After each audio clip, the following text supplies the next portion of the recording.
All right, let's get into it.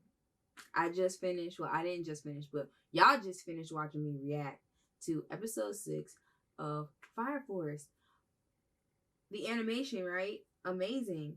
But before I get into the episode, like before I get into the review, I don't want to do too much. But I'm just gonna go ahead and review where we left off at.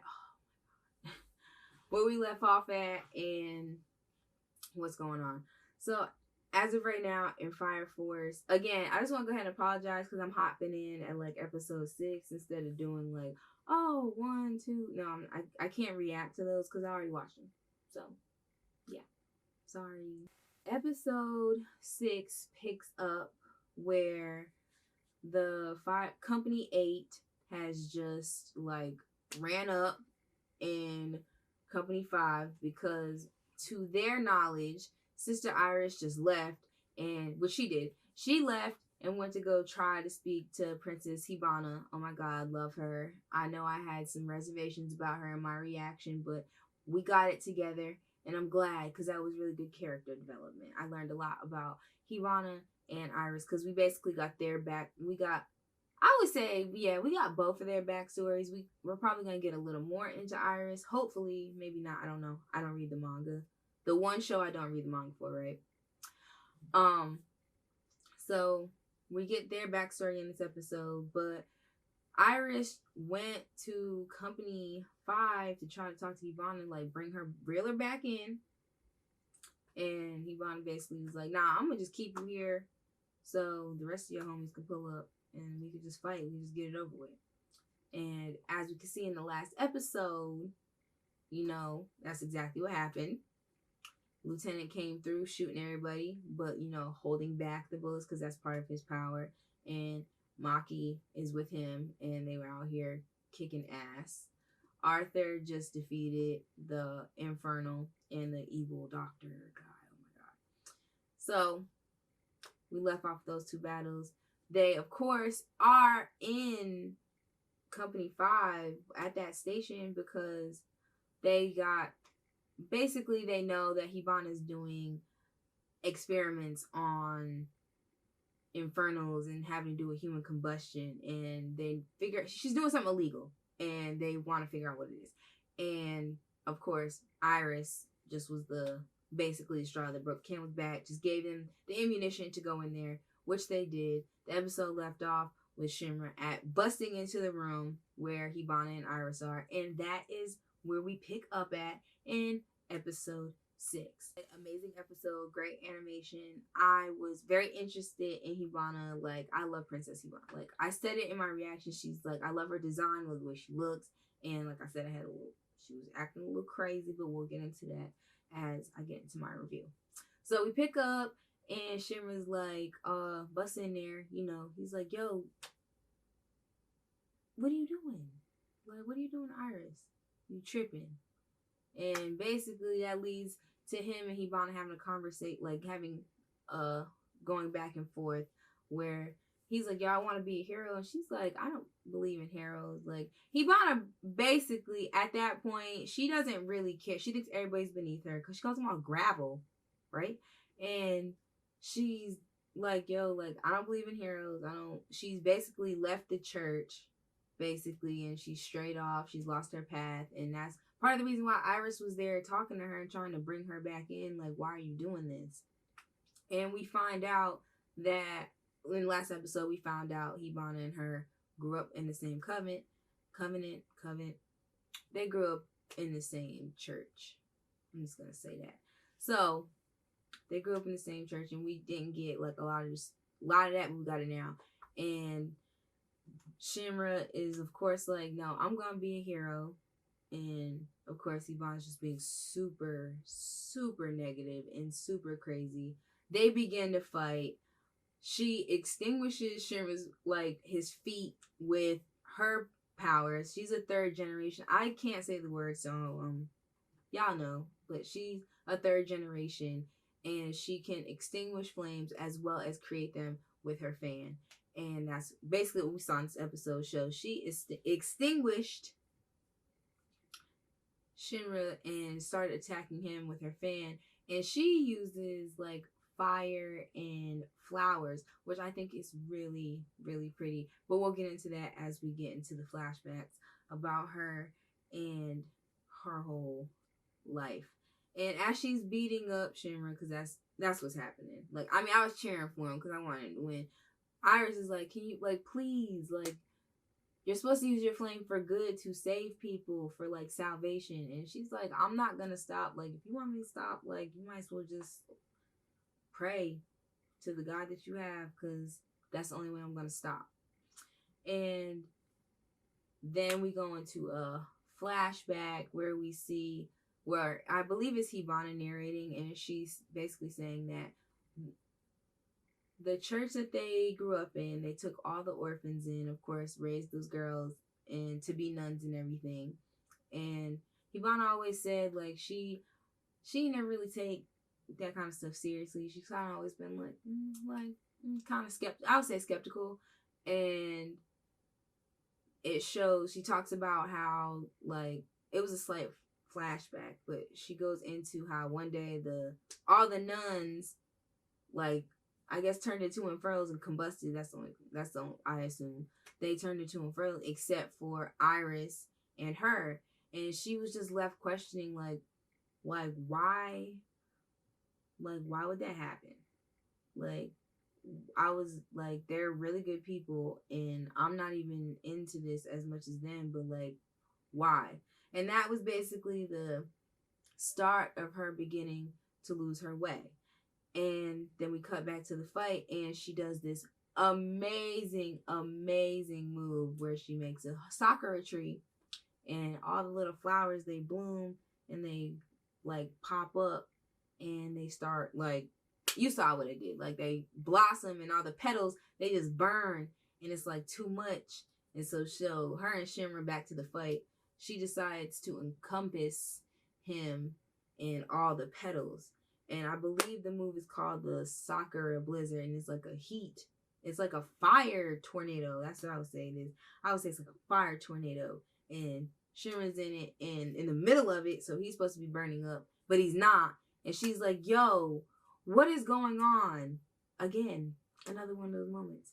It's like, yo, what is going on? Like, why? And he's Shinra uses his willpower, and he, of course, like, because he's trying to tell her throughout the whole episode, he's trying to, like, get her to be like, yo, you're tripping. Like, you talking all this crazy shit that there's no salvation, there's no heroes. Like, come on now. Like you're totally off the path. You're being crazy, which she was. But, like I said, as you see in the flashbacks, when you're a young kid and something like that happens, that is a big character shaping moment. And as you can see from the episode, we saw why Princess Hibana was the way she was. And it was just really unfortunate and sad.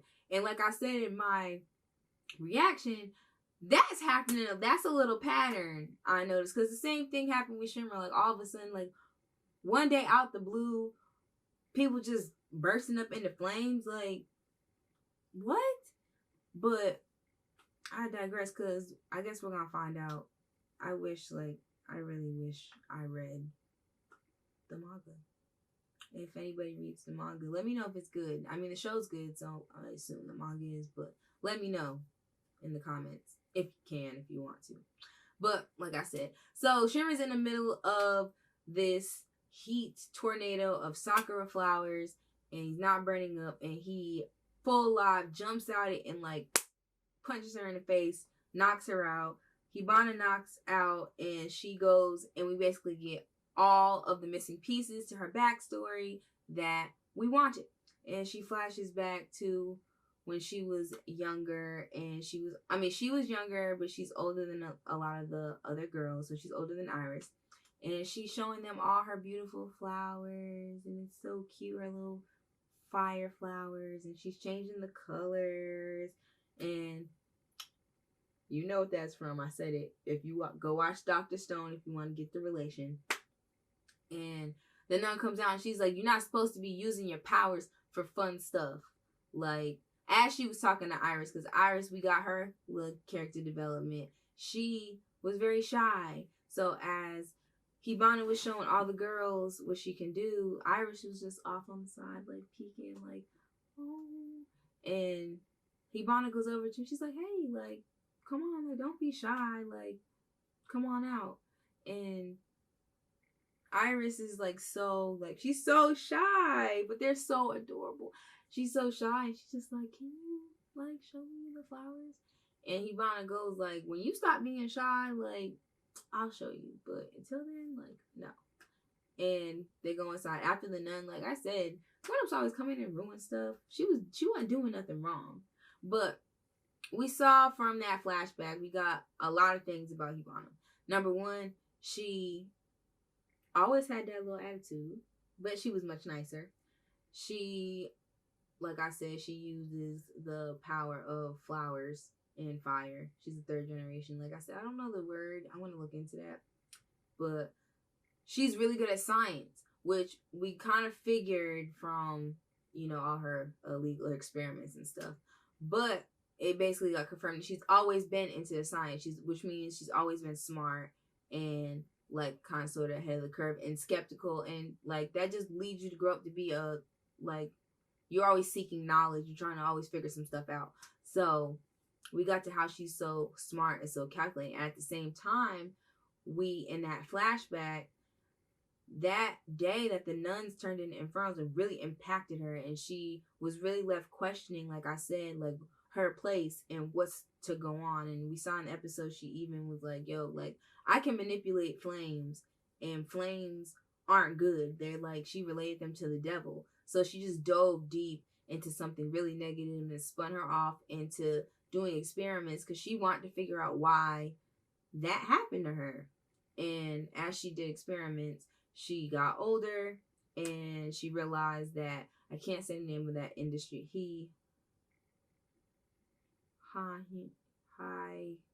I can't say it, but you know, the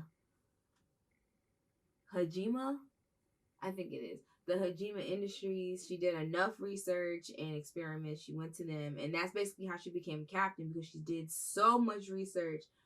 And it, like I said, that it fueled her to dive into something. She did a whole bunch of research. She's like, yo, you can have some of that information. You can have it all. That's just a little bit. You can have it all if you make me a captain. And that's basically how she rose to be where she was. And that led her into exactly why Shinra and the rest of the company just ran up in her shit. Ran up in her shit and was like, yo, you doing too much. Because she was, at this point, she's experimenting on infernals and she's trying to weaponize them. And that also speaks to what we learned and what we found out from like 2 episodes ago, maybe, that the fire force, the special fire force, is basically a mixture of 3 branches of government, really. And that's the Hajime Industries, the military, and the church, which sounds really familiar, very familiar.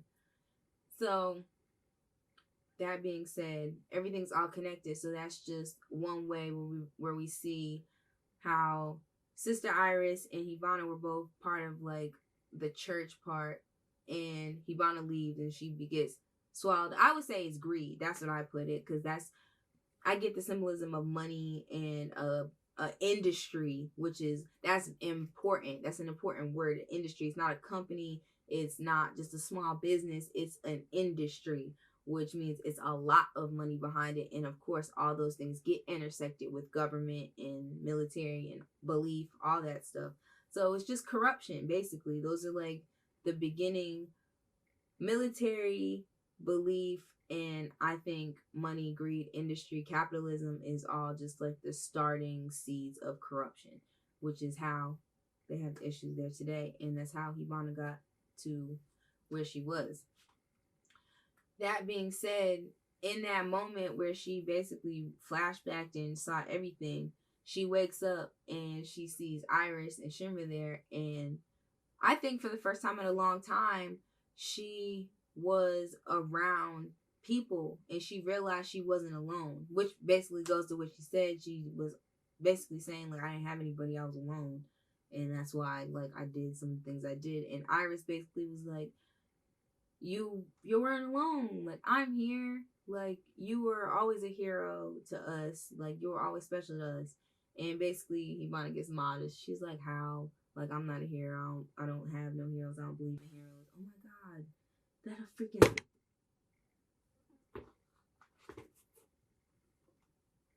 Iris was telling her, like, yo, I'm here. Like, you've always a hero. And Shinra... Well, no. Hibana was saying how she, like, didn't have a hero. Like, she don't... Like, what do you mean? Shinra, of course, pops up being the best boy that he is. And it's like, yo, I'll be your hero. Like, you saw I came here and knocked you back to your senses, right? So, I'll be your hero. And, of course, we got that little clip at the end. That's basically where the episode ends. We go to the credits, and then after the credits, we go to that scene, which I low-key totally skipped.